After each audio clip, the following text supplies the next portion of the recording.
ఫస్ట్గా cotton lining తీసుకొని దాన్ని ఆది బ్లౌజ్తోని కట్ చేసుకున్నాను. మనం శారీలో వచ్చిన క్లాత్ని కట్ చేసుకోవడానికి ఆది బ్లౌజ్ అవసరం లేదండి, లైనింగ్ని బట్టి కట్ చేసుకోవచ్చు. ఈ విధంగా 2 లేయర్స్ ఉంటుంది కదా, ఇట్లా పరుచుకోవాలి. పరుచుకున్న తర్వాత లైనింగ్ పీసెస్ని ఈ విధంగా శారీలో ఉన్న క్లాత్ని పరుచుకొని దానిపైన ఈ విధంగా సెట్ చేసుకోవాలండి.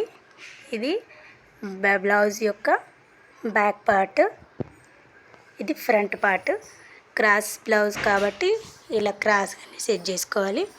ఓన్లీ లైనింగ్ని క్రాస్గా కట్ చేసుకొని స్ట్రైట్గా పైన భాగం కూడా కొందరు పెట్టుకుంటారు. అట్లా కాకుండా దీన్ని కూడా క్రాస్గా సెట్ చేసుకోవాలి. అప్పుడే బ్లౌజ్ మంచిగా కుదురుతుందండి. ఇటు సైడు హ్యాండ్స్ సెట్ చేసుకోవాలి. శారీ సన్నం లేజర్ క్లాత్ కాబట్టి కదలకుండా ఈ విధంగా సేఫ్టీ పిన్స్తోని అటాచ్ చేసుకోవాలి.